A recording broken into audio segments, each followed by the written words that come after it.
From a young age, Jim Harris had a rebellious streak and took no guff from anyone. I got into quite a lot of fights. I was told basically as a kid by my dad it would be better for me to go ahead and get in that fight than to run from that fight.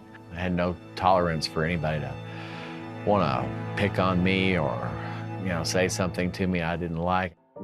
He also had issues with authority figures. I hated anybody to tell me what to do. It was definitely a problem, that rebellious nature. Several people in Jim's family, including his grandmother, were Christians, but he thought they were all phonies. I grew up hearing about Christ. I thought that Christians were squares and hypocrites and, other things that, I didn't like, didn't want anything to do with. Jim smoked pot for the first time when he was 12, when an older friend told him it would be cool. This continued throughout high school. Drugs, they're a lot of fun. I mean, they make you feel good. They enhance things, put you around a lot of other people that like to party and have a good time.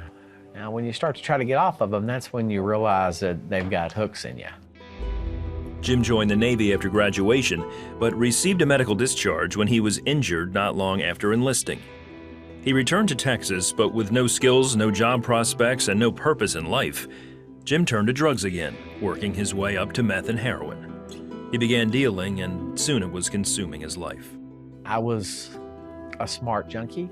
I knew I was going to overdose, so I did things to prevent and to enhance and be able to get higher. Several stints in jail and rehab didn't help Jim. During those stays, you would get off the drugs, but they had a really, really strong hold. So when you get back out on the street, there they were again, because you were landing right in the same spots that you came out of. I didn't like the fact that I was hooked. I didn't like the fact that something was controlling me any more than I liked people controlling me. The 5 rehabs didn't help. The 2 psychiatric institutions didn't help. One evening, Jim and his girlfriend Frida invited some friends over for a party, one that had an unexpected ending. We partied and had a really good time for, I don't have no idea how long. And I really literally for a little bit could not breathe. I called 911 and the police showed up. And looking around the house, they could tell that, I was messed up and this was a drug situation. They stabilized me, they arrested me. Jim had a seizure and later coded at the hospital. When he came to, he knew he would be facing jail time. He pulled his IVs out and ran from the hospital, but was eventually arrested on numerous counts of possession. The incident caused Frida to turn back to the faith of her childhood, and Frida later helped Jim get into the God Pod at the Tarrant County Jail, where he befriended a chaplain. His name's Roger Holler, and I had been watching and listening to him talk about his family and his kids and his military experience and the things that he was involved in and interested in, and he was real. Over time, Jim became good friends with Roger and grew to respect him. One evening, he was preaching a sermon at the prison and asked if anyone wanted to accept Christ. I said yes, and I prayed the prayer of salvation.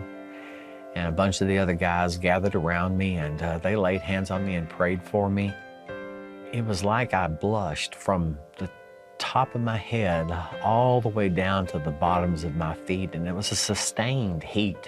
I can't really explain it, and I'd have compared it to a gallon of hot 40 weight being poured over you and flowing all over your body. But while this is happening, this just incredible peace enveloped me, and I knew something had changed. After that encounter, Jim started studying the Bible and says God began to change his heart. The realization that I was the problem came to me in an instant. That's the moment where I became able to change my mind about things of the world and start looking at things of God, which is repentance. As Jim served out his time, he says with God's strength, he overcame his addictions. I've never had a craving for the cocaine or the heroin or the methamphetamines again. The Word says that he that lives within you is stronger than he that lives in the world.